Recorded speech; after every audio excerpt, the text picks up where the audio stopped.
n'afa Nna na Nwa na Mmụọ Nsọ.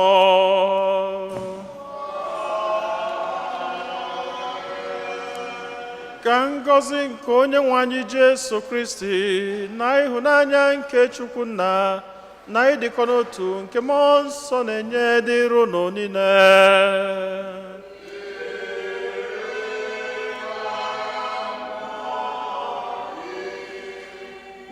Ụmụnne m na Kristi, tata ka ụga gazuru ụwa niile na-eme nnukwu mmemme nke ncheta ndị apọstụl na-abụ dị ngọzi Pita na Pọl, ndị lụrụ ọrụ n'ụzọ pụrụ iche maka okwukwe maka nzukọ nsọ nke Kristi. Anyị na-ekene Chineke maka ezigbo ndụ mmadụ na-abụ n'ụwa bili, na-ayọkwa Chineke ka onye anyị amala nke anyị ga-eji wee nwee ike ịṅomi mmadụ na-abụ n'ụwa, wee nwekwa ike bie ndụ anyị dị ka o si bụrụ mmasị Chineke. Na jamasị n'ụwa, ndị Charismatic Renewal Prayer Group na ịrụnye masị n'ụwa maka ezumike mkpụrụ obi Mrs. Joy Emaghali, ezinụlọ Martin Aji, ezinụlọ Aji na ịrụnye masị n'ụwa maka Martin Aji, onye a na-eme ncheta ọmụmụ ya. A na-erunyekwazị masị n'ụwa n'ụzọ pụrụ iche ezinụlọ ndị be Igbo na-erunye masị n'ụwa n'ụzọ pụrụ iche iji wee kene Chineke maka nwa ha nwoke Obiora Egbo, onye nke graduately na medical school. A nwekwazịla ọtụtụ ebumnobi ndị ọzọ nke anyị ji gbakọta ọnụ n'aja masị n'ụwa ka rụnatazịa n'isi ana runye Chineke ebumnobi ndị ahụ niile.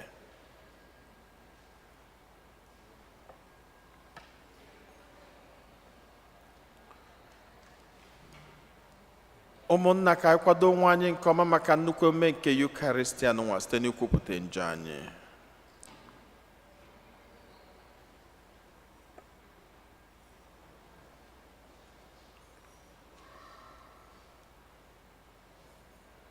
Ekwupụta m ngwa Chineke ji ike niile.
Chineke ji ike niile mere anyị ebere, gbaghara anyị njọ anyị, duru anyị na ndụ ebebe.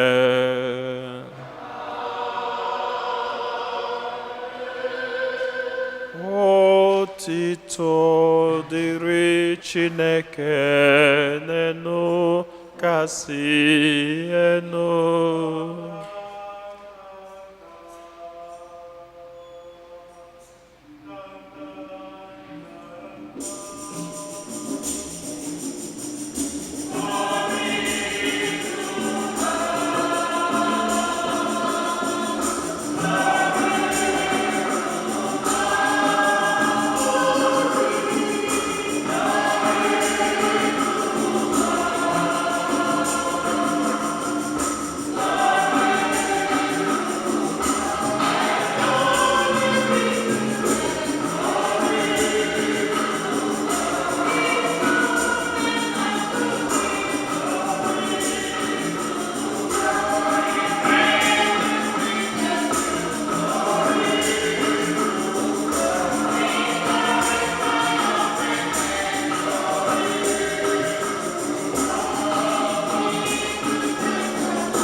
Ka anyị ya ayịyọ.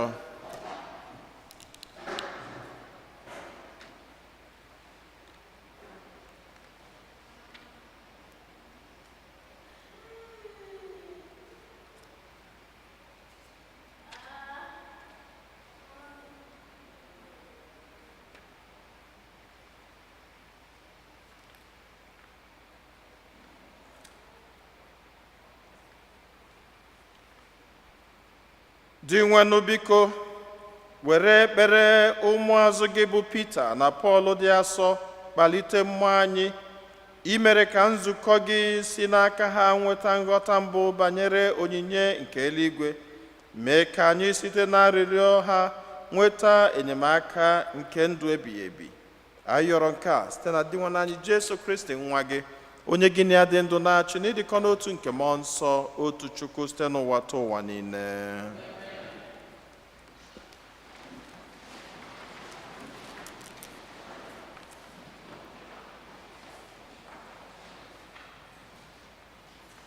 Ihe ọgụgụ ewetara n'ọrụ ndị ozi. Eze Herọd malitere imegbu ụfọdụ ndị ụka. O jiri mma agha bepụ isi Jemis nwanne Jọn. Mgbe ọ hụrụ na ihe a o mere tọrọ ndị Juu ụtọ n'obi, ọ bịakwara were Pita tụba ya n'ụlọ mkpọrọ. Ọ bụ n'oge emume achịcha ekoghị eko ka ọ tụbara ya n'ụlọ mkpọrọ. Bịakwa were ọrụ iche ya nche tinye n'aka ndị agha 16, mmadụ 4. Herọd bụ n'obi ịkpọpụta Pita n'ọgbọ ikpe mgbe e mesịrị emume ngabiga. Mgbe niile ahụ eji Pita n'ụlọ mkpọrọ, nzukọ Kristi na-ehunyere Chineke ekpere maka Pita na-esepụghị ọnụ. N'abalị ga-abụ ụbọchị Herọd na-ezube ịkpọpụta Pita n'ọgbọ ikpe, Pita dina na-arahụ ụra n'etiti ndị agha abụọ. A kụrụ ya mkpọrọ igwe abụọ n'ụkwụ na aka. Ndị nche nọkwa na-eche nche n'ọnụ ụzọ ụlọ mkpọrọ. Na mberede, mmụọ ozi nke Onyenwe anyị wee guzo ya nso. Ihe wee nwụba n'ime ọnụ ụlọ mkpọrọ ahụ ebe Pita nọ. Mmụọ ozi ahụ wee kwatụ Pita aka n'akụkụ, kpọtee ya sị, bilie ọsọ ọsọ. Mkpọrọ igwe abụọ ahụ akụrụ ya n'aka abụọ wee dapụ. Mmụọ ozi ahụ wee sị ya, kee ajị gị n'ume, gbanyekwa akpụkpọ ụkwụ gị n'ụkwụ. O wee mee otu ahụ. Mmụọ ozi ahụ wee sị ya, ngwa, ghaa akwa gị n'ahụ, soro m. Pita wee soro ya pụta n'ụlọ mkpọrọ. Ma n'oge niile a, ọ dị ya ka ihe na-eme na nrọ. O kwenyeghị na ọ bụ ihe na-eme n'eziokwu. Ha wee gafee ndị nche nke mbụ, bịakwa gafee ndị nche nke abụọ, wee ruo ọnụ ụzọ ámá nke eji igwe mee, nke esi abanye n'ime obodo. Ọnụ ụzọ igwe ahụ wee meghee n'onwe ya. Ha wee gafee, gagide ruo ebe ama kwụsịrị. Mmụọ ozi ahụ wee hapụ Pita na mberede. Mgbe ahụ ka Pita matara onwe ya wee sị, ugbu a, ama m na ihe a niile bụ eziokwu.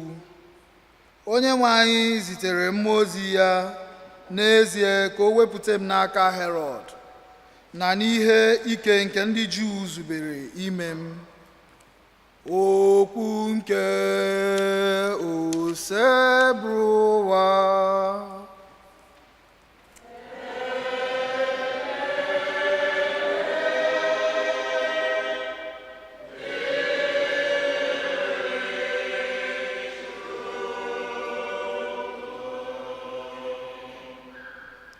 Mmụọ ọma nke dị nwenụ ga-azọpụta ndị na-asọpụrụ ya.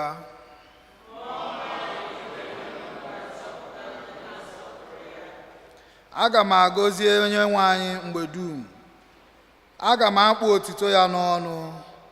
Ka mkpụrụ obi m tobe Onyenwe anyị. Ndị umeala ga-anụ olu m wee ṅụrịa. Ga-azọpụta ndị na-asọpụrụ ya. soro m too onye nwe anyị, ka anyị niile tikọtanụ ọnụ tụọ aha ya. Achọrọ m onye nwe anyị, o wee zaa m oku. Ọ bịara wepụrụ m ihe niile na-atụ m egwu. Mmụọ ọma nke dị nwenụ ga-azọpụta ndị na-asọpụrụ ya. Legide ya anya, ka aṅụrị chọwapụta gị n'ihu, ka ihere ghara ikpuchi gị ihu. Mgbe onye ahụ nọ na nsogbu kpọkuru onye nwe anyị, ọ zara ya oku, ọ zapụtara ya na mmekpa ahụ ya niile. Mmụọ ọma nke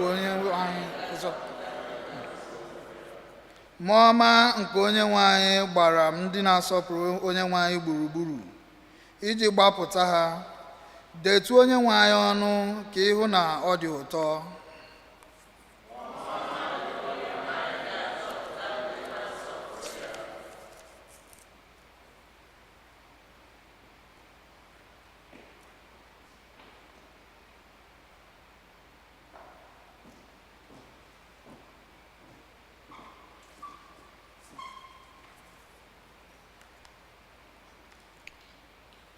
Ihe ọgụgụ ewetara n'akwụkwọ ozi nke abụọ Pọl dị nsọ degara Timoti.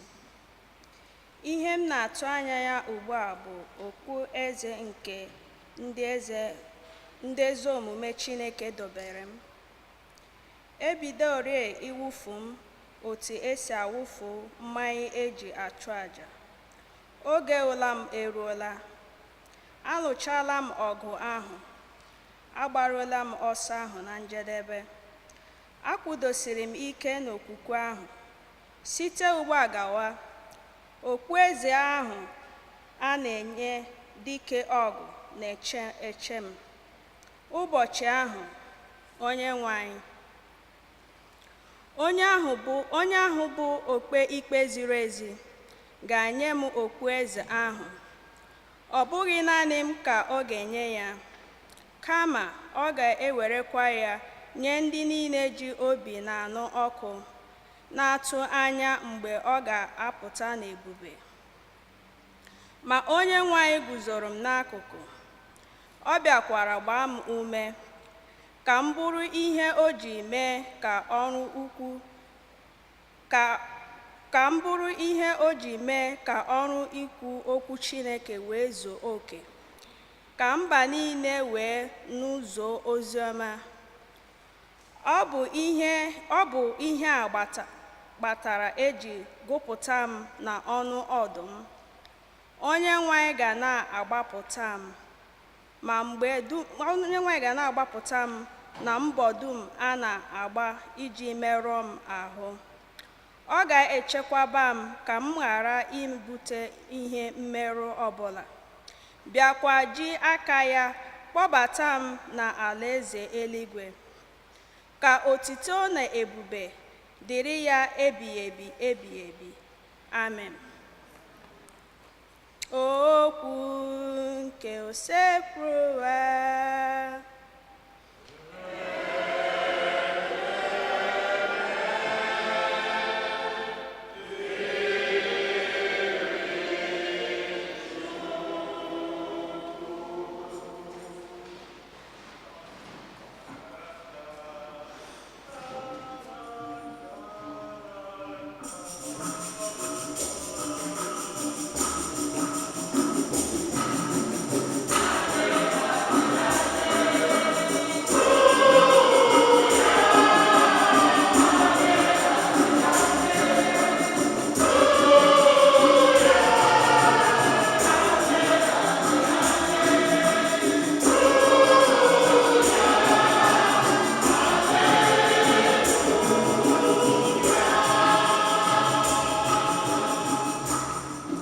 Aleluya, aleluya.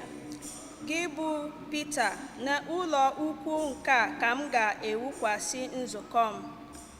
Ọnụ ụzọ ọkụ ala mmụọ agaghị emeri ya. Aleluya.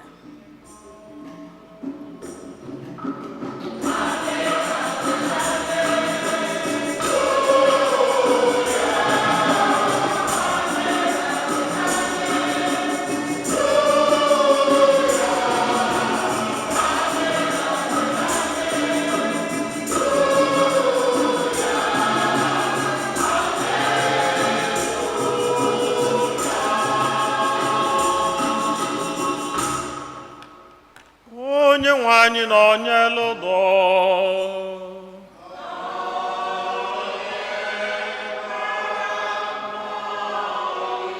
ihe ọgụgụ nke ya si n'oziọma dị nsọ nke Matiu dere.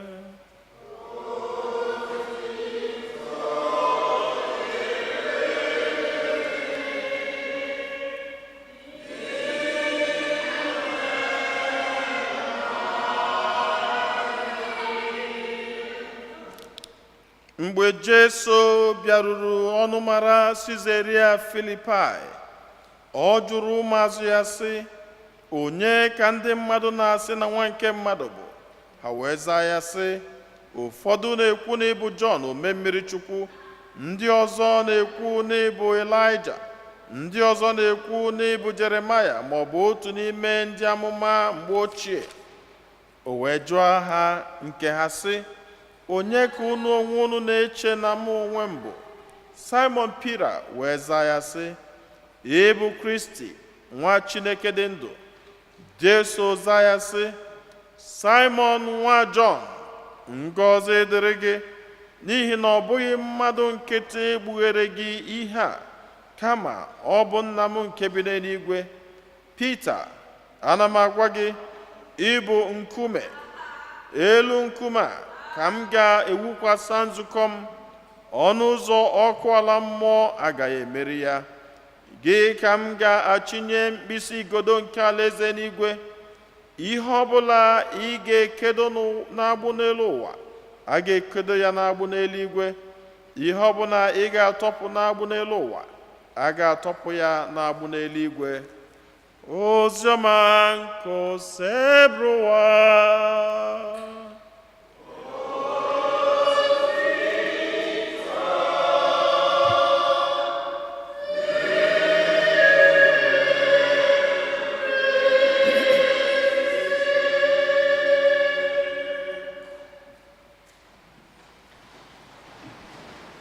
Amen.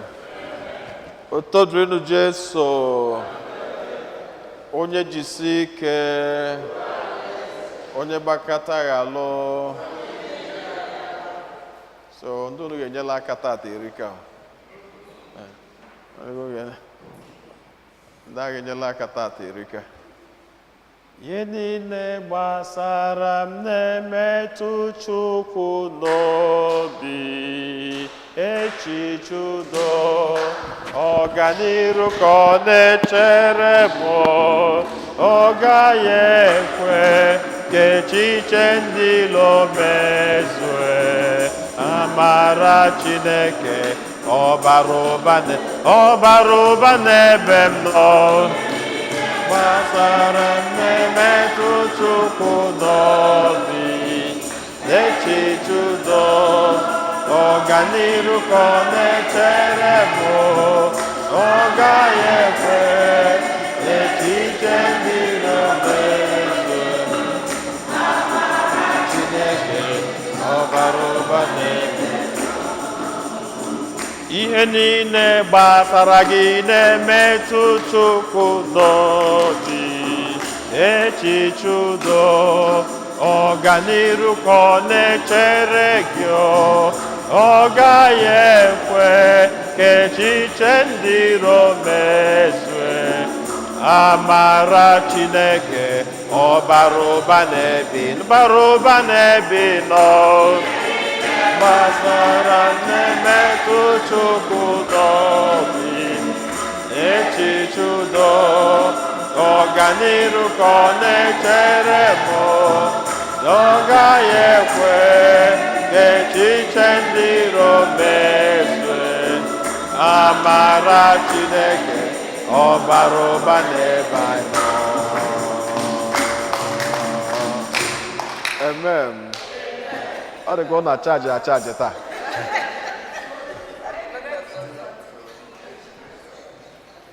Number one, can congratulate everyone that what we are saying is working. At least we've got full first. First 11. So we've got the first 11 is not SK, they're retiring you.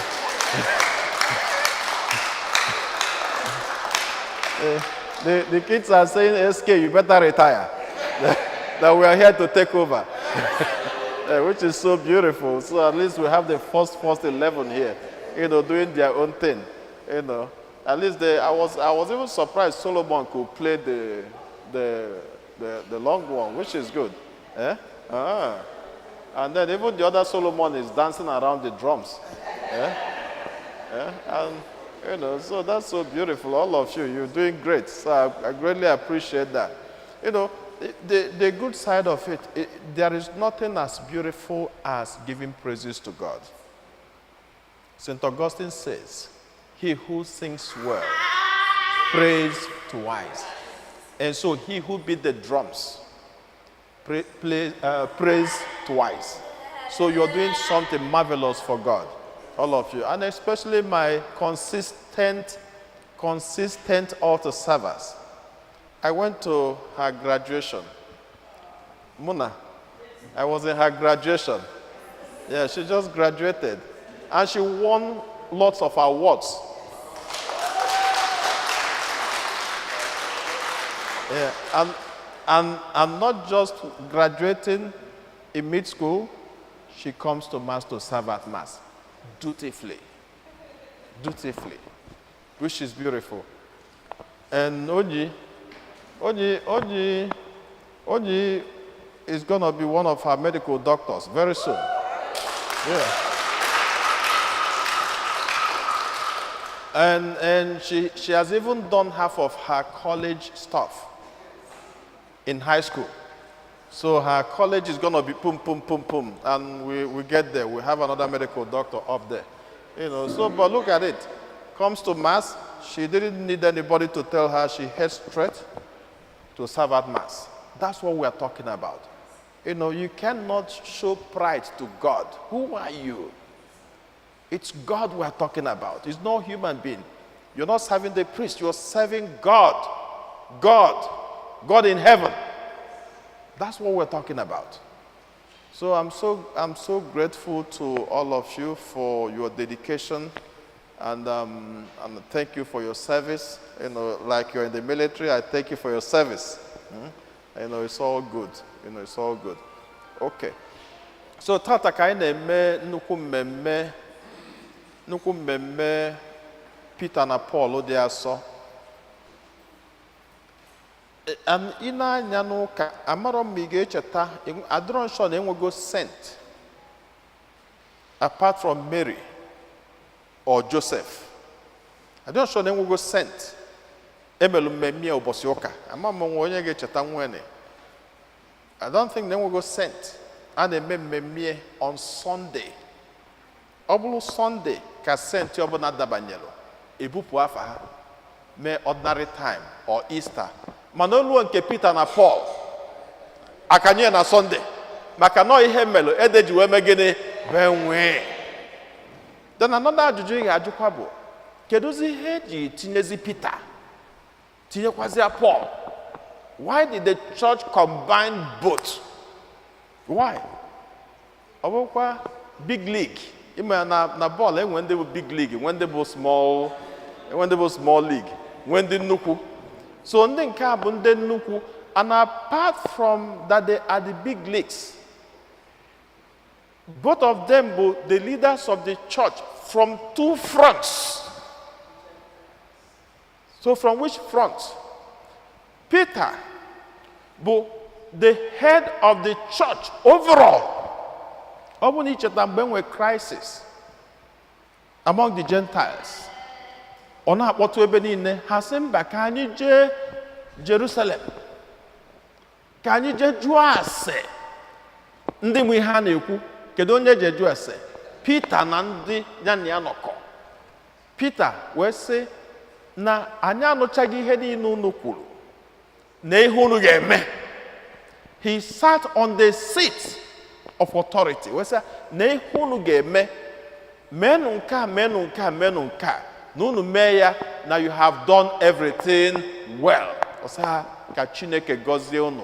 Anozipu ha zinye ha mmadụ, Barnabas, si ya soro ha Kogabu, when you speak, people will know that somebody from authority has said it.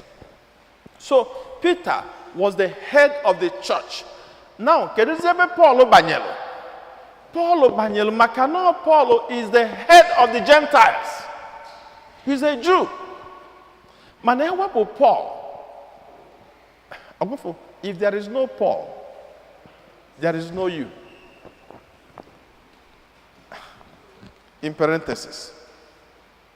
Obu Chetana once also set Paul and Barnabas apart for me.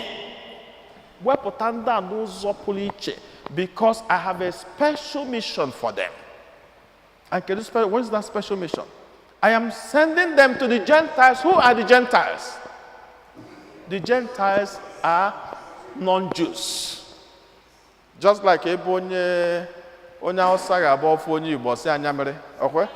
Say anyamere. No, a non-Muslim for a Christian.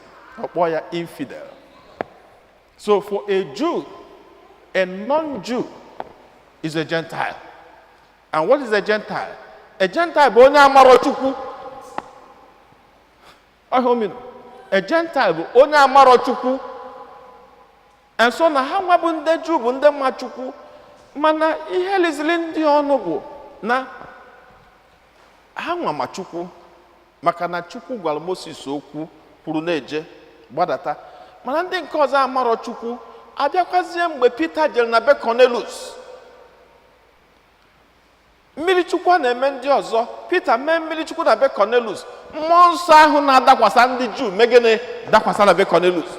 Peter sị, ọ bụ na mmụọ nsọ ahụ, ofu mmụọ nsọ a na-arụ ọrụ n'isi onye ọbụla. Then what are we talking about? Na Chineke ada akpa oke. Na be Chineke na-enwero slave, enwero freeborn.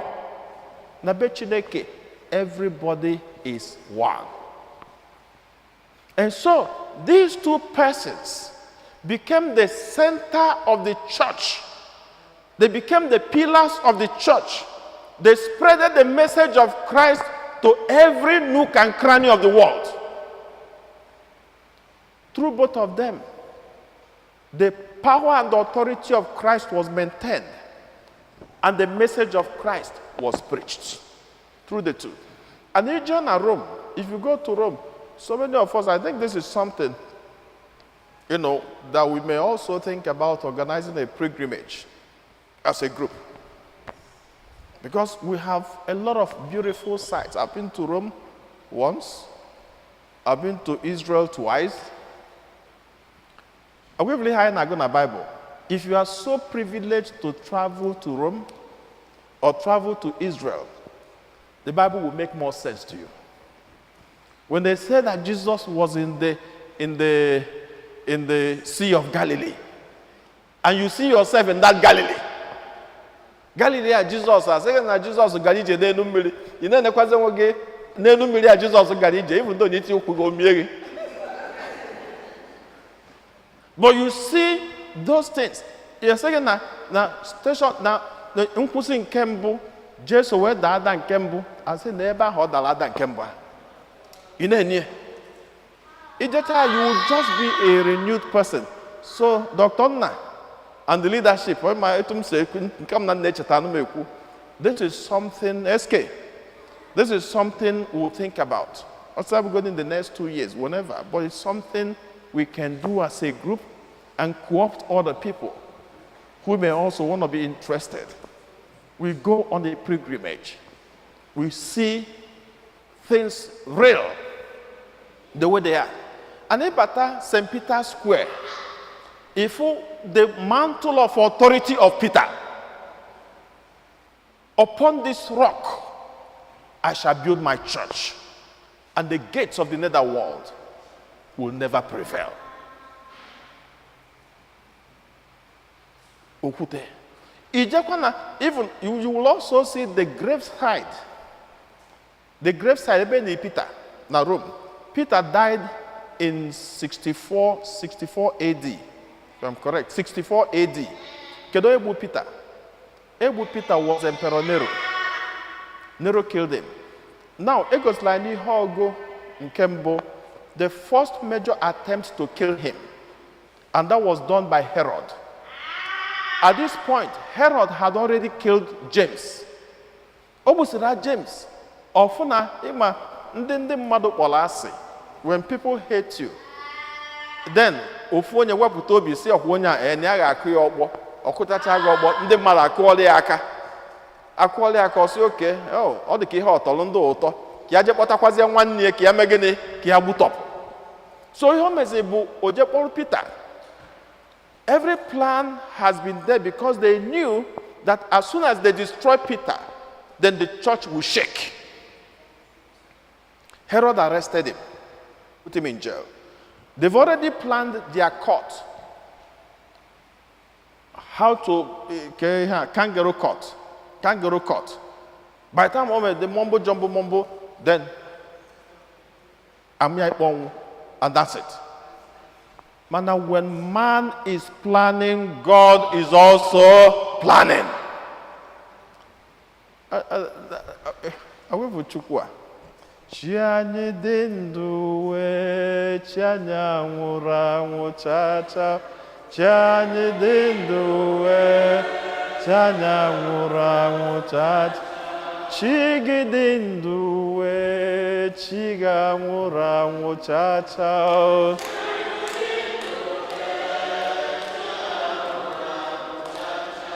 Chimudendu we chima ngura nguchacha. Dindu we chima. While they were planning,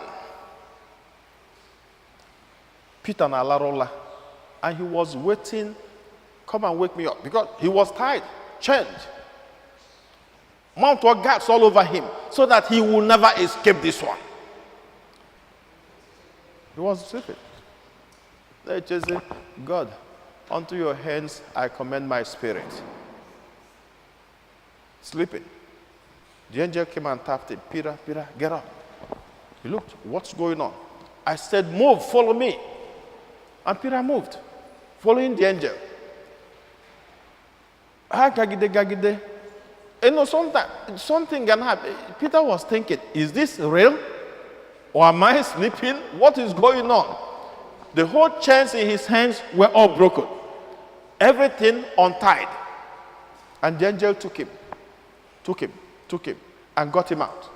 As soon as the angel got him out, far from the prison wall, the angel left him. If you were Peter, what will you do?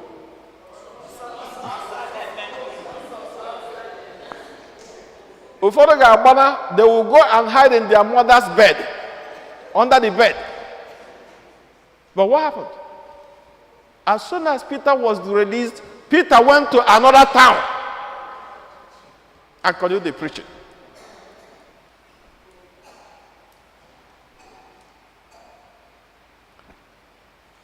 These people were so great. Why? Because they love God. Not that they didn't have human error. They were not mystics. They were humans. Because sometimes when we explain them, it looks like they were dropped from the sky. They were not. He was just a regular fisherman. But was called, I want you to move from being a fisherman to fishers of men. And he loved. And he followed with all sincerity. Yes. At a point when confusion came, he denied Jesus. Quite all right. He denied. He said, I didn't know this man. I've never met him in my whole wide life. Yes, he did. But remember, after the denial, what happened? As soon as the fear in him left, faith came back and he cried. He regretted the mistake. And he went back and continued his work. Now, during persecution, when persecution was so intense, at a point in time he asked himself, what am I even doing here? I shouldn't even be part of this again. He decided to run away again. Some of you who may have watched a movie called Quo Vadis. Quo vadis means, where are you going? And it became an encounter between him and Jesus. Peter wanted to run. And Jesus met him on the way and said, Peter, where are you going? Do you want me to come back for the second suffering? And Peter had to return back. On the second return, it was after them with so many ministrations. Then Emperor Nero killed him. How did Emperor Nero kill him? Emperor Nero killed him because at a point, Emperor Nero could not lay hands on him. So Emperor Nero decided to burn the whole of Rome. He set Rome on fire. And you know, at that time, Rome was prized so much. So in setting Rome on fire, then people said, Emperor, Rome is burning. Then Emperor said, yes, it is Christians who are burning the Rome. And people became angry with all Christians. And they started slaughtering them one after the other. Then when it got to Peter, they wanted to kill him. They hung him on the cross like Jesus. And Peter said, no, you cannot hang me like Jesus. Turn me upside down, because he is far greater than me. I cannot die in the same way with him. And so they turned his leg up and his head down. And you cheta mgbe dị n'ụmụaka, enwe ha na-eme mgbe dị n'ụmụaka, ichinokwu gị nọ na wall. Amara m ndị mechalụ dị ha. And then just keep your head a little bit, you see the flow of blood in your brain. Now imagine when somebody has nailed you on the cross, your leg up and your head down, and they let you die. Very brutal. Paul, in his own case, was a great missionary. Now, that's why I said, these were no angels. They were humans. They felt the same way we feel. Paul was a Jew. At that time, his name was Saul. Adago Saul Yamili. Saul. And his mission on earth was to protect the Jewish religion. And so he saw Christianity as religio illicita, which is illegal religion. And so he was bent on destroying Christianity because it's an illegal religion in his mind and in the Jewish setting. On the way, God said, Saul, Saul, why are you persecuting me? And he turned and said, who are you that I'm persecuting? I am Jesus. You are persecuting me. You're killing me. That became the turning point. Emeya Melichukwu. And I move for that quote. I remember the Melichukwu. Say change afia from afọ na aza, because onye na kwesịrị inwe afa Melichukwu. Like afa nne na nna nyele. Then Christian name, because ya na-akpọ Christian name. But ụfọdụ ame wete Christian name. Ozi oje wete ofu afa nkịta. Nye nwatakịrị ya na-aza. Eji ọsị gị, we are in the modern world. Eji ya ọsị na nya chọrọ Reagan. Gịnị bụ Reagan?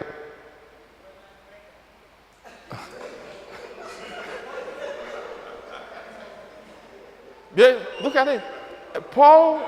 His name was Saul. And he moved from Saul to what? Paul. And that was after baptism. And it's also good to have such a name, because when you have a Christian name, you have onye na-enejelanya model. Ihe na-enejelanya, onye na-asị, okay, I will model my life in the same way like this individual. Paul had a rough existence. Even at a point, I'll say, I have suffered. When somebody on his own, I've carried the cross. In fact, I have burnt myself alive. The first missionary journey of Paul he went with Paul, Barnabas, and then they took a boy called Mark, the person who wrote the Gospel of Mark. They took him, 3 of them. The road was rough. There were thieves all over the place.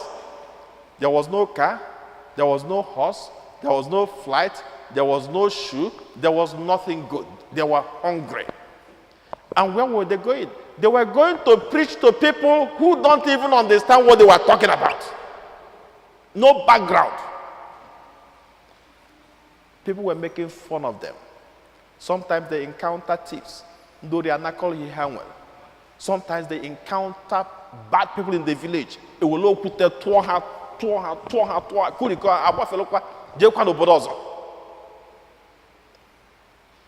This is how they lived.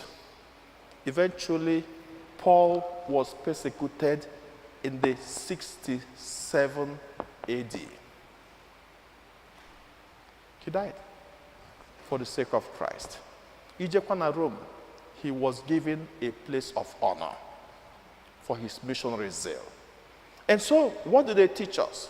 They are teaching us that as a Christian, there could be suffering. There could be sacrifices. There could be challenges. There could be difficulties. But where is your faith in the midst of all these difficulties?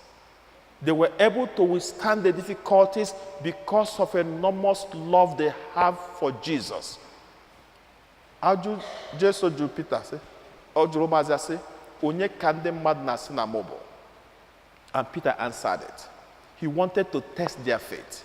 You are the Christ, the Son of the living God. You are the Christ. And what is Christ? Echilechi. You are the Messiah. I trust you, I believe in you. That's what it is. That he is the Christ. That in the midst of the challenges of our lives, that he is still there. That we can never relapse, that we can never lose hope, that we can never lose faith. Challenges will come, temptations will come, but faith in God prevails. And God gives us this resilience we need. And we pray that Paul and Peter will continue to intercede for us in our life journey, especially when we encounter huge challenges.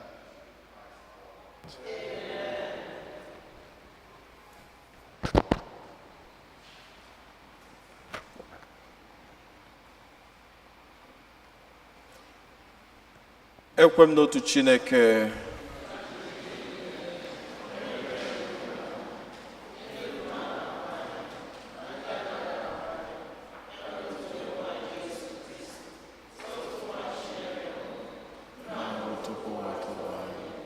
Chukwu si na Chukwu, ihe si n'ihe.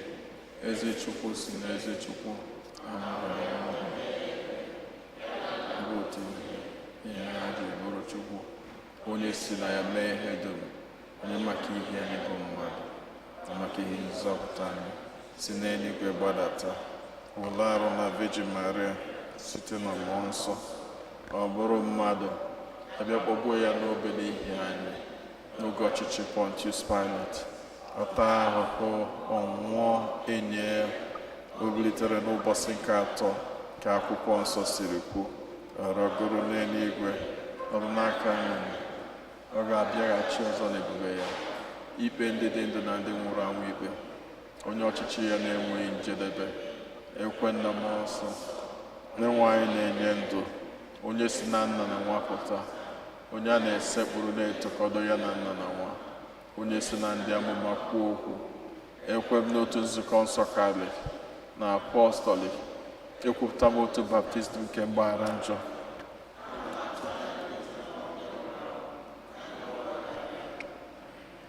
Ekpele nke ndị kwelụnụ mmadụ ịtọ ga-edu anyị n'ekpele. Chineke onye fụrụ anyị n'anya, anyị agbakọtago ọnụ n'obi gị n'ụbọchị tata.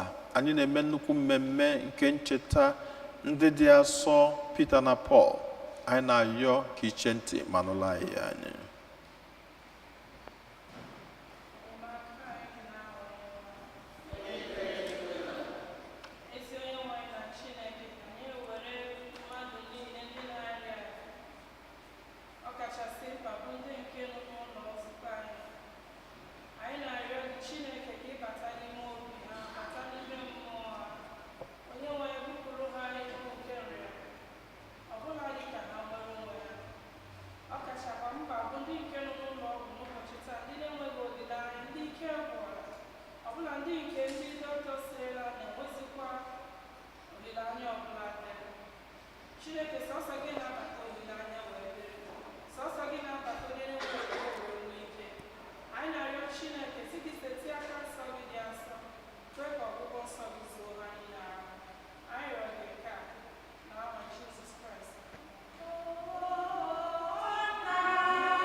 ka anyị natazie esi a nara nye Chineke bụ n'obi ndị ọzọ.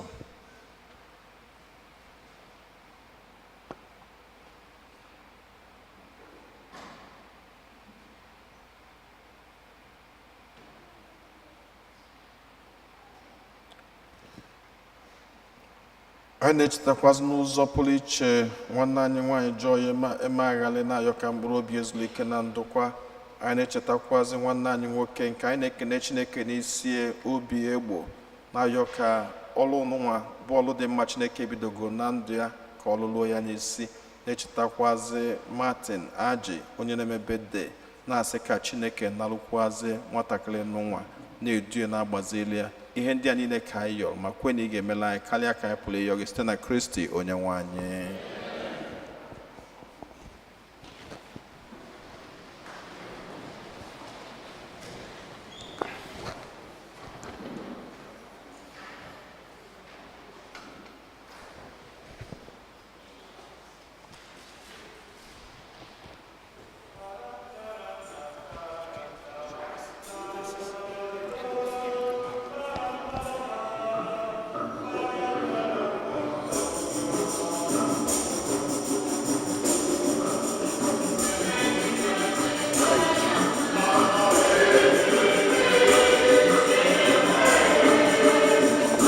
Almighty God bless you, Father, Son, and Holy Spirit.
Rọba na ụmụnna m ka aja mụ na ụnụ na-achụbụrụ ihe ga-asọ Chineke ji ike niile nara nọ.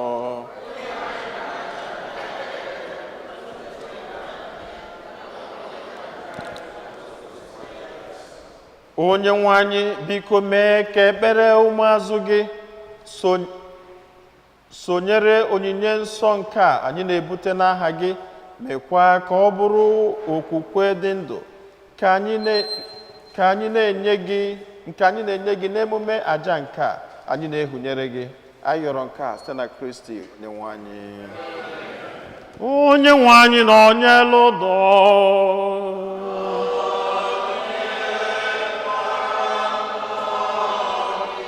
welite n'obi enu.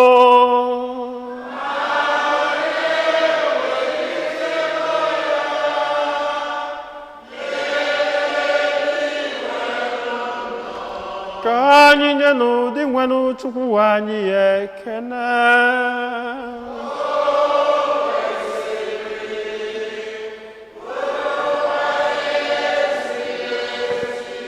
O kwesịrị ezi bụrụkwa ihe ziri ezi bara uru n'azọ ndụ na anyị ga-enye gị ekele oge niile na ebe niile, onye nwe anyị nna dị nsọ, Chineke ji ike niile onye ji ụwa tụwa. Ọ bụ gị kwadoro na anyị ga-aṅụrị ọṅụ n'emume anyị ji echeta Pita na Pọl, ụmụazụ gị dị nsọ. Pita onye ndu anyị n'ikwupụta okwukwe, Pọl abịakwa bụrụ onye kọwapụtara anyị ya nke ọma. Ọ bụ ndị Izrel fọdụrụnụ ka Pita ji hiwe nzukọ mbụ. Pọl abịa bụrụ onye nduzi na nnukwu onye nkụzi ndị esi na mba niile kpọbata n'okwukwe. Otu a ka nke ọbụla si jiri onyinye ya kpọkọba ndị mmadụ n'otu ezinụlọ Kristi. Ha natara otu dị ọkpụ eze nke otito. Ụwa niile bịakwa na-enyekọdo ha nsọpụrụ ọnụ. N'ihi nke a, anyị na-eso igwe ndị mama niile nke n'igwe na-etogo oge niile akwụsị na-asị:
Nna anyị dị nsọ, ezie sọ gị na-edo ihe dum nsọ. Anyị arịọ ka ido onyinye ndị a nsọ site rukwasa ha mmụọ gị, ka ha wee ghọrọ anyị arụ na ọbara nke onye nwe anyị Jesu Kristi, onye bịara tupu edunye ya n'ọnwụ, nke o jiri aka wee nara o were achịcha nye gị ekele na otito nyawa ya, nye ya ụmụazụ ya, sị: naranụ nke a, rienụ ya ọnụ niile. Nke a bụ arụ m ka a ga-eduru nye maka ụnụ.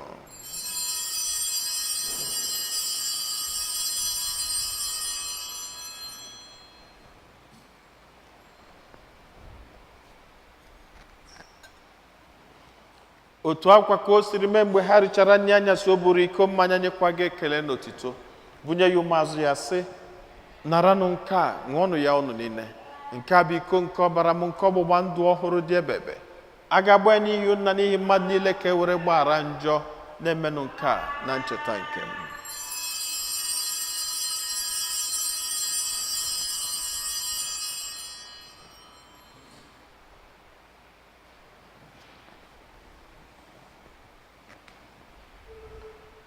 Ka anyị kwupụtanụ n'ihe omimi nke okwukwe anyị na-eme ugbu a.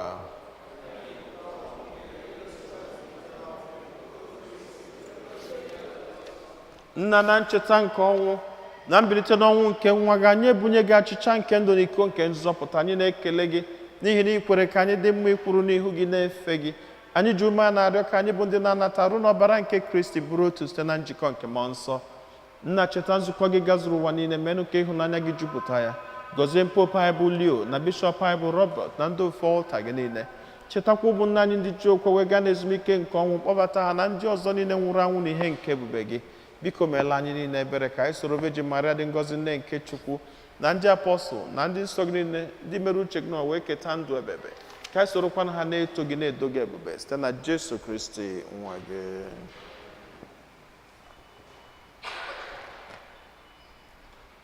Ihe niile kere eke na-eso ya bụ Kristi, na-esikwa n'ime ya na n'aka ya, na ịdịkọ n'otu nke mmụọ nsọ, na-enye gị bụ Chukwu Nna ji ike niile, nsọpụrụ na otito niile site n'ụwa tụwa niile.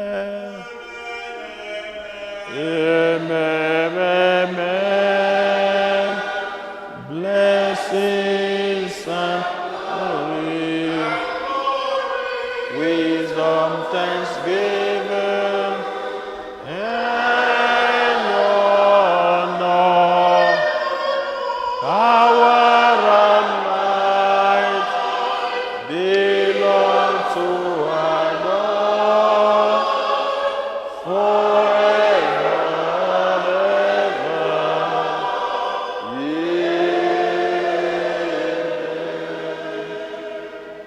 Nna anyị nọ n'eluigwe,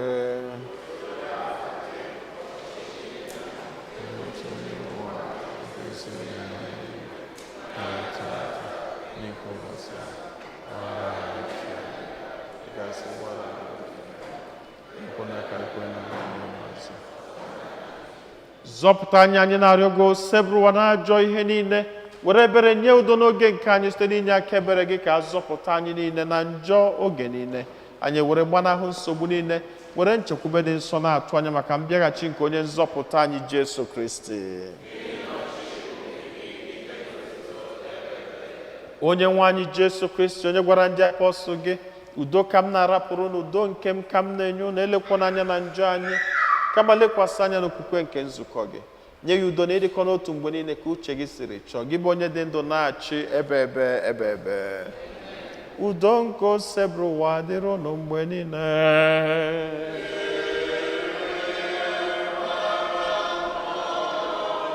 Nyerịta n'onwe unu wee kene nke udo.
ụmụnne m na Kristi, nenụnụ nwa atụrụ nke Chukwu, nenu onye ahụ na-egbochapụ njọ nke ụwa.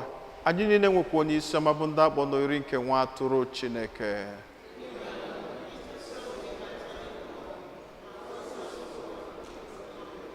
Ka arụ n'ọbara Kristi chekwaba anyị niile wee rue na ndụ ebebe.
With my Savior ever near to guide me, I am safe, whatever may betide me. From the storm and tempest he will hide me in the hollow of his hand, in the hollow of his hand, in the hollow of his hand. I am safe, whatever may betide me, in the hollow of his hand. In his hands of love he does enfold me, what a peace his voice divine has told me. For I know that God himself was hold me in the hollow of his hand, in the hollow of his hand, in the hollow of his hand. I am safe, whatever may betide me, in the hollow of his hand. He will guide my soul and leave me never. From his love no power on earth shall be able. And I know he'll keep me now and ever in the hollow of his hand, in the hollow of his hand, in the hollow of his hand. I am safe, whatever may betide me, in the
Ka anyị yọọ ayịyọ.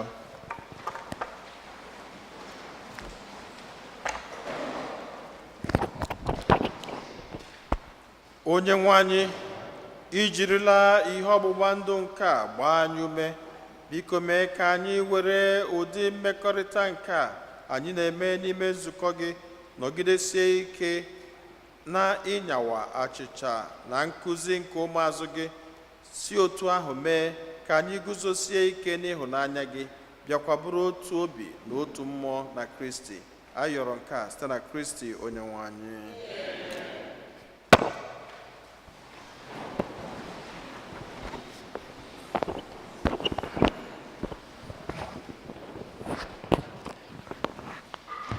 Utodri Jesu, second collection.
Utodri Jesu, parish announcement. Next week, the second collection will be for help to defray expenses. We count on your generosity. Friday, July 4th, is the first Friday of the month, and we will have exposition of the Blessed Sacrament after the masses at 8 a.m. and at 7 p.m. Both masses will be bilingual. Save the date. The African community is holding their 14th annual picnic on Saturday, July 12th, from 1 p.m. to 6 p.m. in Cunningham Park. All are welcome. For more information, see the bulletin. The annual Catholic Appeal Bishops campaign is in progress. Our goal for this year is $24,367. As of now, we have $11,307 in pledges. Thank you for your support. We still need $13,062 to reach our goal. Please help us accomplish it. Every gift is important. Pledge envelopes are available in the back pews. Thank you. The flower circles from our garden are now available for dedication during the summer months. The minimum donation is $30. We have 27 circles available. To reserve yours, fill out the form in the bulletin. Please note that the rectory will be closed on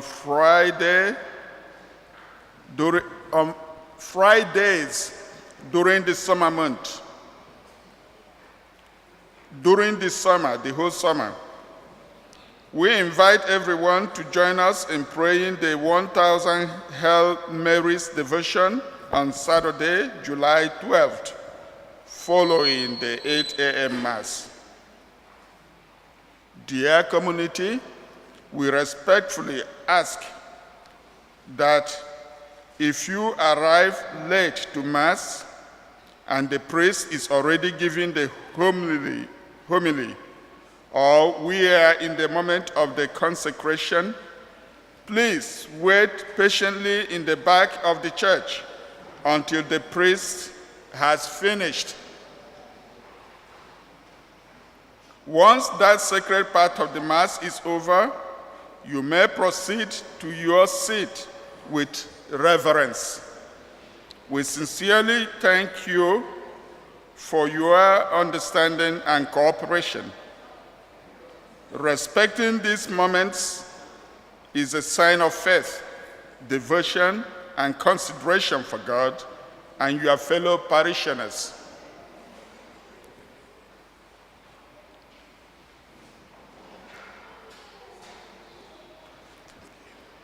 Otodri Jesu. A TN announcement today, but Kaelo said that Mass here today is the last one I'm going to hold na 1:30 p.m. From next Sunday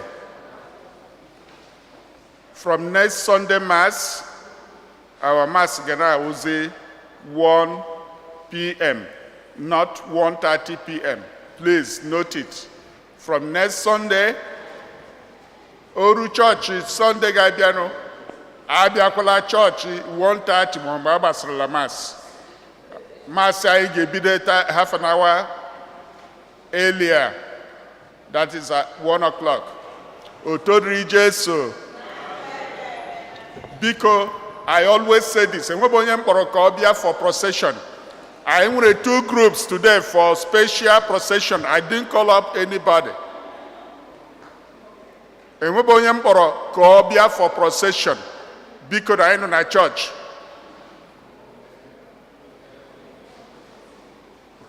And the noise will continue once you start doing that. Otodri Jesu. Biko amam family gebuz abia or family ebo ko ke Max onye ola kwuru ọtọ. Okay, ebo family, please be here for Thanksgiving.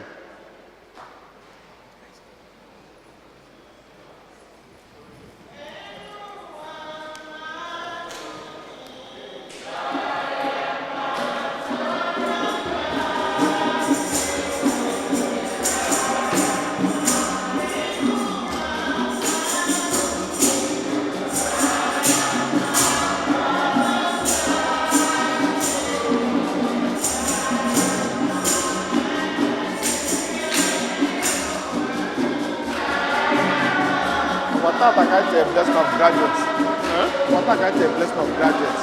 Yeah, okay.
isi nwodibịa onye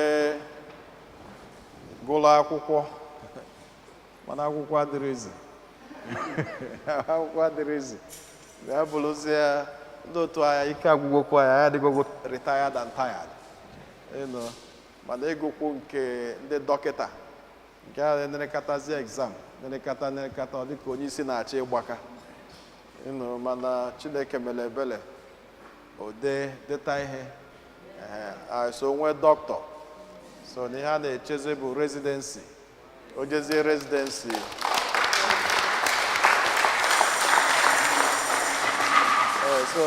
so achọzi ịkpa kịta asị gba siti ezie dọkịta obi ka o wee na-awọk maka eto dike na nke o mere eme omekwa ọzọ nke ọ ga-abụ isi a na-akpaki ọnụ onwe onye arụ ya bala oji ọgba ya ezigbo ọgwụ ọ rapụ ichefu pinu n'afọ onye ahụ enyemaka dị n'afọ dị nwenụ osebụrụ anyị ya anyị Chineke nna ji ebele dị ịfụnanya anyị na-ekene gị n'isi nwa gị n'ụzọ pụrụ iche maka ihe ọma nke imelụ na ndụ ya ọ makwazi na ewezuga gị bụ Chineke na ọ pụghị ime maka na onye nche na-eche n'efu na ọbụna gị bụ Chineke echebere obodo eze nke ebube anyị wee na-ekene gị wee na-ewerekwazi ya na-etinye n'aka gị anyị ma na ọ mafego nke mbụ mana nke ka dị n'iru ka buru ibu anyị wee na-ayọ mgbe ọ ga-azọnyekwa n'ụkwụ ndị ọzọ ọ ga-azọnye ka amala gị bụ Chineke na-edue ekwekwana ka ọzọ fie ụkwụ ekwekwana ka o mee misteki ọbụla ekwekwana ka o nwee nghọtafie nke ga-esi n'aka onye ọbụla bịa kama mgbe ọbụla ọ na-eme na nke ọbụla ọ na-eme ka amala gị bụ Chineke duo ya dịka isu edupụta Pita n'ụlọ mkpọrọ n'ụbọchị tata igosikwazi ya ife gị mgbe niile gọzikwazi ya gọzie ezinụlọ ya gọzikwazi ụmụ odibo gị ndị a niile gbakọtara ọnụ iji wee nwee aṅụrị maka amala nke imere ezinụlọ ọnụnwa site na Kristi onye nwe anyị ka Chukwu jike niile gọzie unu nna na nwa na mmụọ nsọ.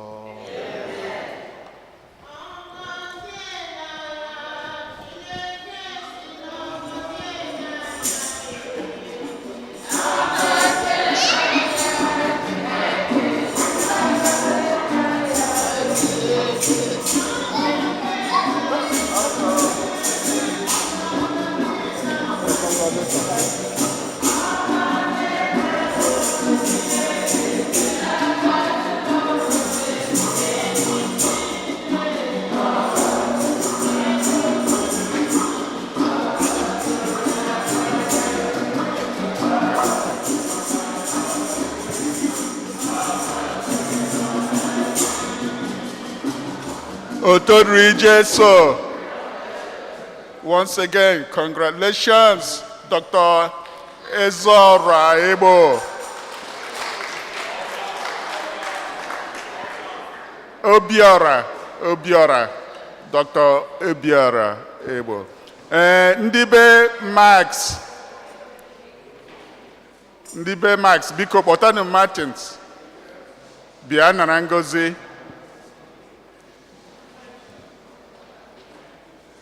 Ndị kwaya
onye ji elulu ebu ọ ga-egwurucha. Kedu ndị misiri ihe taa?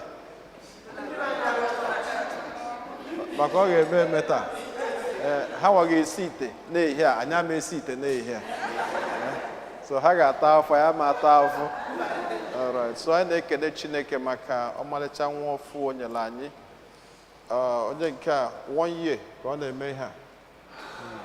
Nke nchọnchọ ihe a mụrụ ụbọchị a. Ọ bụ ka Chineke si eme. Maka a na-eme, a na-etinye afọ, anyị afụ na ya na-aka nwayọọ nwayọọ. So anyị na-ekele Chineke maka nnukwu onyinye.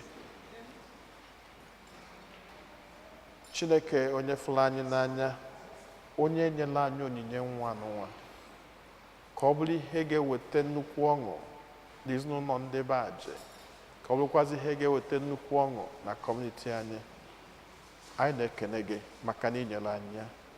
Ewezugakwana gị bụ Chineke, onye ga-enye anyị eze nke ebube. Ebe ọ bụ na onyinye a bụ onyinye nke gị bụ Chineke, anyị na-ewerekwa nwatakịrị n'ụwa Martin na-erunye n'aka gị wee na-ayọ ka ijigidesie ya ike, n'ihi na ị gwara anyị n'akwụkwọ nke John 10:27 na ihe ọ bụla etinye n'ọba aka gị bụ Chineke, ihe ọ bụla ijigidesiri ike na ekwensu bụ onye ilo anyị, enwere ọgbawa ga aka welie.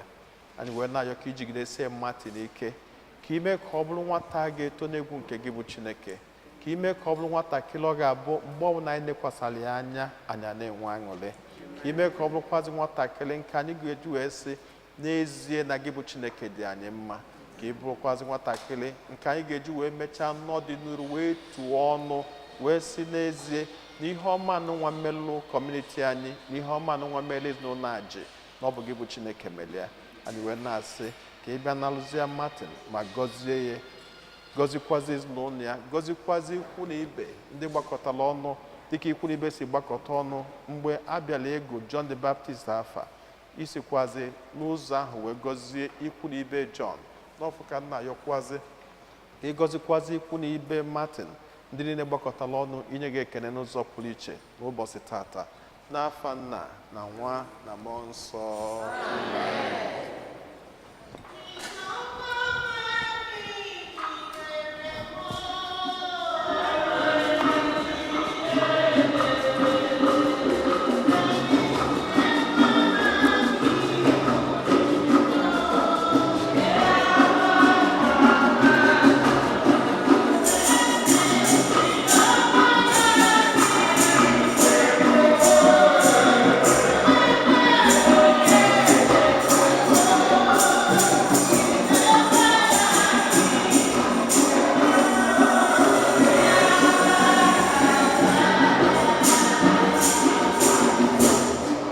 Otodri Jesu.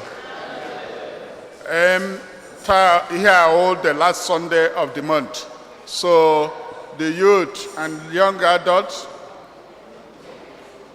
you have to come for your special blessing.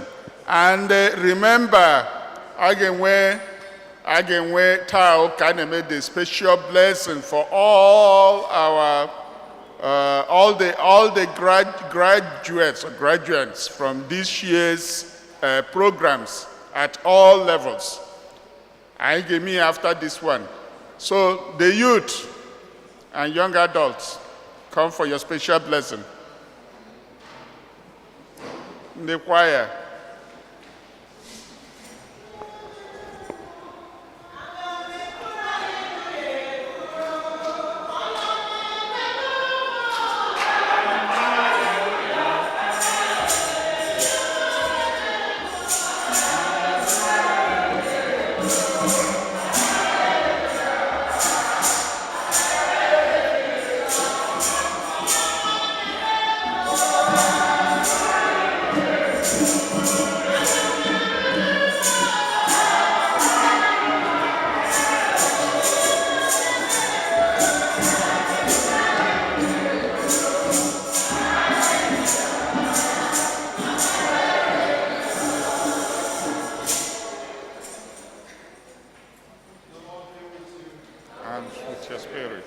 Lord, we thank you for the glory you granted us.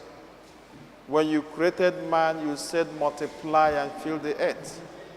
And your children in this church have multiplied according to your injunction, and they have filled the earth with these beautiful kids that you have given us. We ask that you bless each and every one of them. May they have the best directions in their lives. May none of them go astray. Rather, may they walk in the path of their parents and also walk in the path of God. And whenever they make effort, God, we ask that you bless them, that you keep each and every one of them for us, so that at the long run, when they must have explored the beauties of this life, then they will all grow up in strength and have the best of careers in their life, and will all come back again to thank you for your blessings upon them. And so I ask that you bless them today and always, in the name of the Father, and of the Son, and of the Holy Spirit.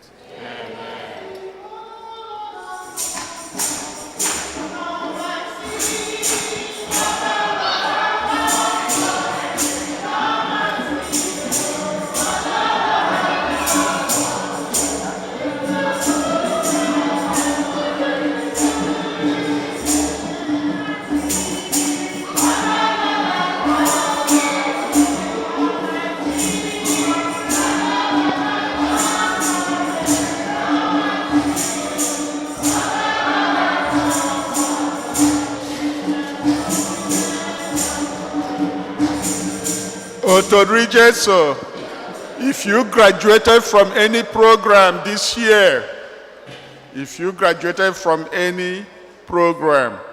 year, please come for your special blessings. This is the day that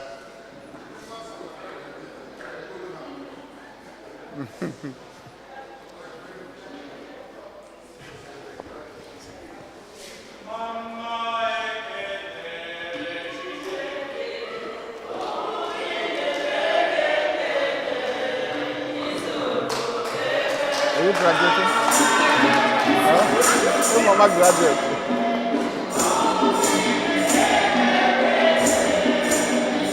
How are you? Stay with me, huh?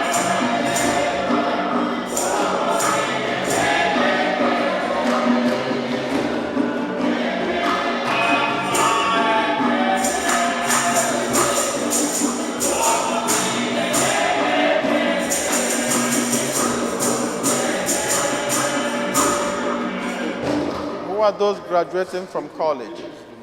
College? 1, 2, 3. What? Anobi, okay, yeah. What's your major? Nursing. So we've got a nurse here.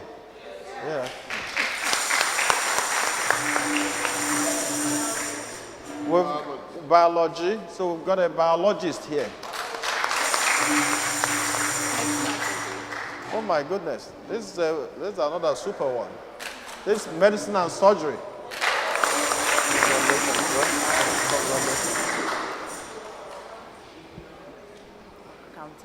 Accounting. So we've got an accountant here. Yeah. So if you don't know how to manage money, we have a money manager. All right. So the high school, you're graduating from an OB. Okay, OB is a doctor already. Yeah.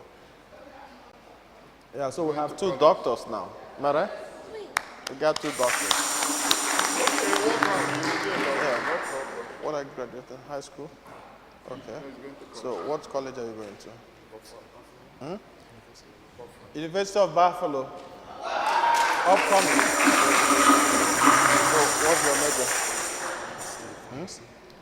Okay, so it's Dalu, speak up, you're a man. He's a pharmacist in making. So potential pharmacist.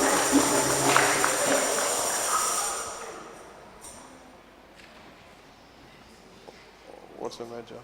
Biochemistry. So biochemistry, from biochemistry to medicine straight away. Yeah. Okay, so these are okay, high school. Okay, so mid school. Mid school. Okay. So mid school. So we're looking forward to something, stepping into the high school. You're living in Calic. Oh, yeah. So, which school are you going to? Institute of Health Professionals at Cambria Heights. Institute of Erika. Institute of Institute of Health Professionals at Cambria Heights. back, Alele. Congratulations.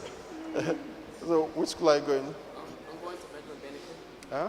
Benjamin Benneker. Benjamin Benneker. Oh, that's a good one. Oh, no, my board, yeah? Okay. Then. Grade 2. Grade 2.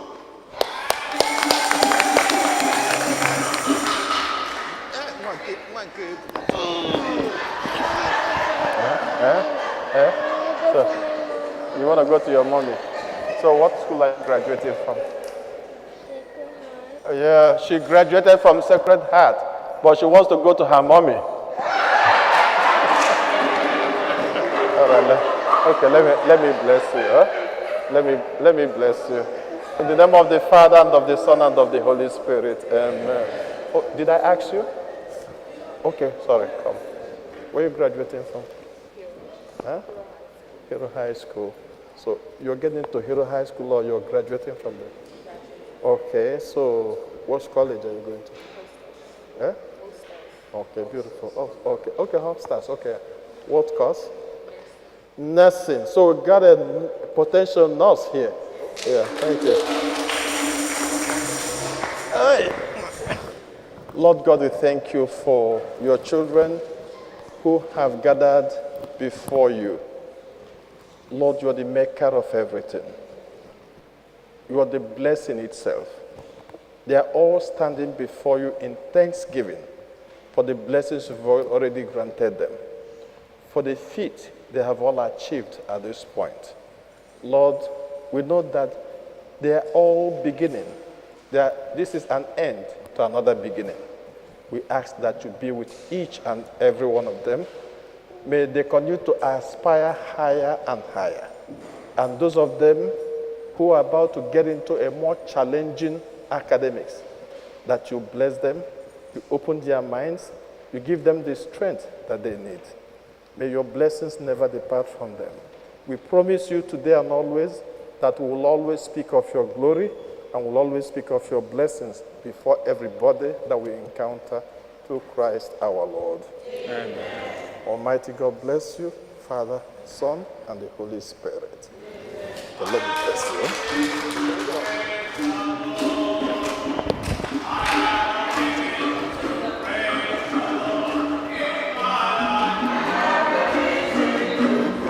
Congratulations, sir.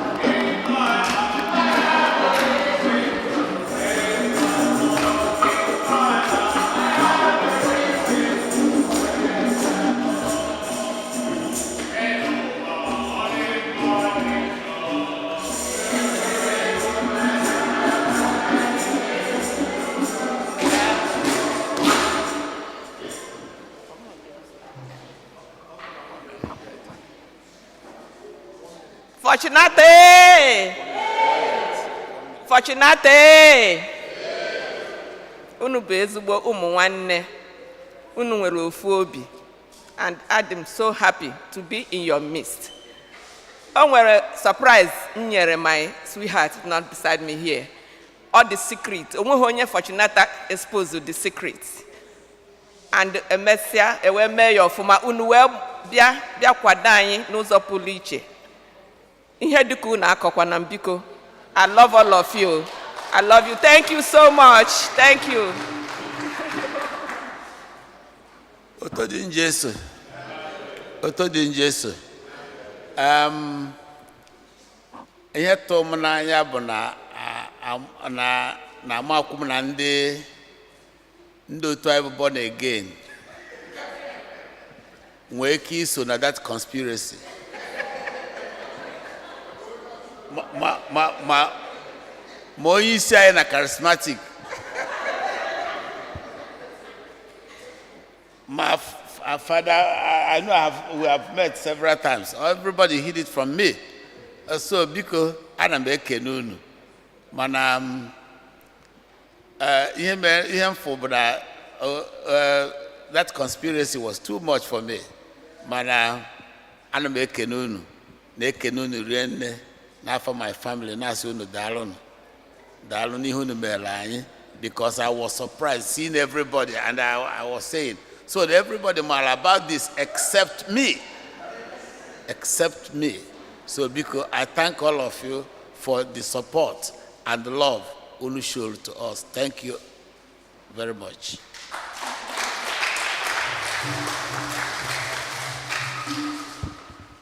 Next, our picnic, the community picnic, go on August 2nd. So, onye ọbụla kwado ego for our picnic on August 2nd. The social director may appoint some people who will organize it, and she will inform you sometime this week. Otod Regis, ndị be Igbo na ndị be Max Aje ha nwere gudugudu. So a na-eme ọ ga-ahụ na parking lot. Amụ na-acha very well. And when mmiri na-ezo so, but we know where we are from. So anwụ enwe ihe ọ ga-eme. So ọ ga-ahụ na parking lot. They've got so much for everybody. Otod Regis, any bad days? I'm name a bad day. And when the other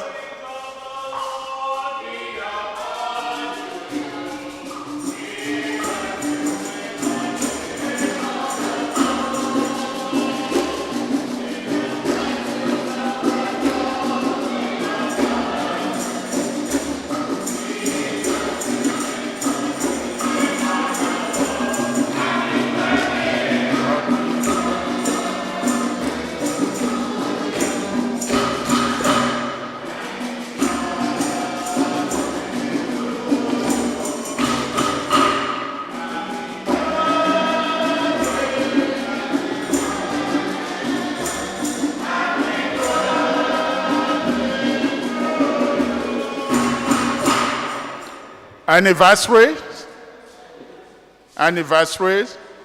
Is there anyone here worshiping with us for the first time? Okay, Doctor. Doctor, come and introduce yourself. Ma meanwhile, ndị birthday ka Chukwu ji ike na-egozie unu nna na nwa na mmụọ nsọ.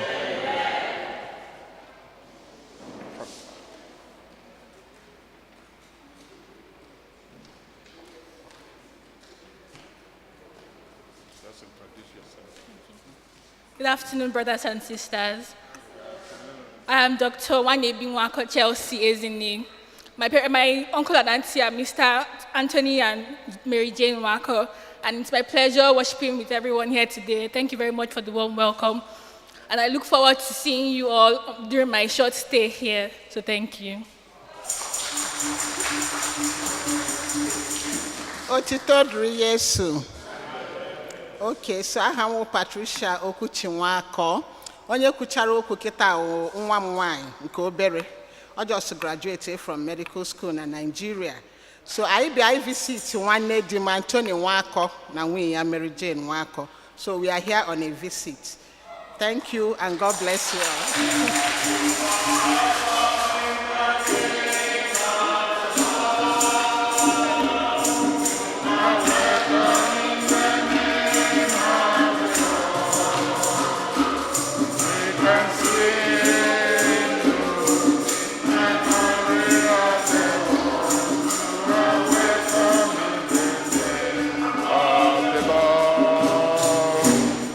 Biko, once again, next Sunday, our Mass will start promptly at 1 p.m. Otod Regis, have a happy Sunday, and please, exit the church. No noise in the church. I may exit. I got a parking lot. There's a lot to enjoy there. Otod Regis, Doctor, no, why are you still going back to Nigeria? Huh? You stay here, You stay here to heal us, and in healing us, you make more money. Eh? So don't leave so fast. Rethink it. Well, I must have the in the parking lot. Onye nwanyi na onye lụnụ.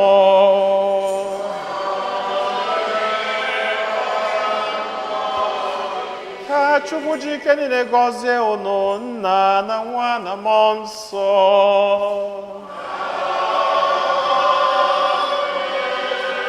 Nabanu misa gwụsịgo.